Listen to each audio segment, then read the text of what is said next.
பாருங்கள் மக்களே, இங்கே பாருங்கள், அங்கே ஒரு கேப் இருக்கா, அடுத்தது இங்கே ஒரு கேப் இருக்கா, அப்படிங்க பாருங்கள், இங்கே ஒரு கேப் இருக்கா, அடுத்து அப்படியே பாருங்களேன். இதுக்கப்புறம் ஒன்றுமே இல்லையா. இதுக்கப்புறம் பார்த்தீங்கன்னா 2 இதுவாக பிரியுது பார்த்தீங்களா, அது எவ்வளோ தூரம் இருக்குது பாருங்கள், பிரியுது பாருங்களேன். இங்கே பாருங்கள், 1 2 பில்லரா, 3, 1 2 3 4 5 6 7 பில்லர் வரைக்கும் தனியாக பிரியுது. அதுக்கப்புறம் பாருங்களேன், கீழே தனியாக கொடுத்துருக்காங்க பார்த்தீங்களா, மற்றபடி வேறு எங்கேயுமே கொடுக்கல, இங்கே மட்டும் தான் கொடுத்துருக்காங்க. என்னன்றது தெரியல, எதுக்காக கொடுத்துருக்காங்கன்றதும் ஒன்றும் புரிய மாட்டேங்குது. என்னன்றது பார்ப்போம். கவர்மெண்ட்டும் மாறப்போகுது அடுத்த வருஷத்துலேருந்து, யார் வருவாங்க, என்ன பண்ண போகிறாங்கன்னு புரியல.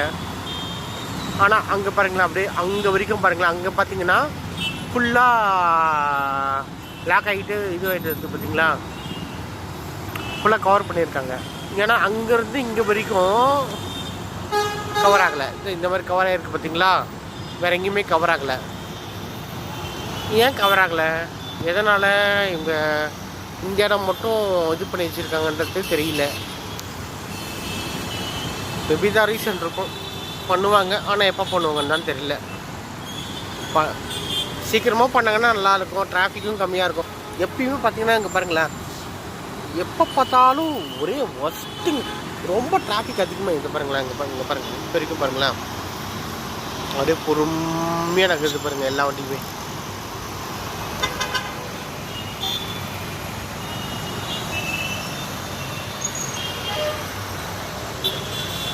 வந்துனே இருக்கு.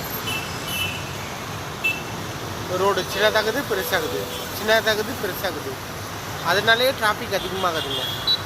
ஒஸ்ட்டுங்க Chennai.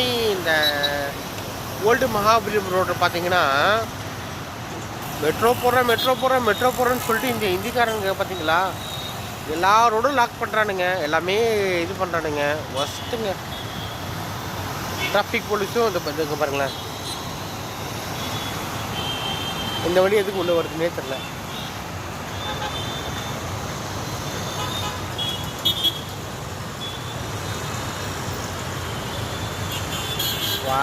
Worst very very worst.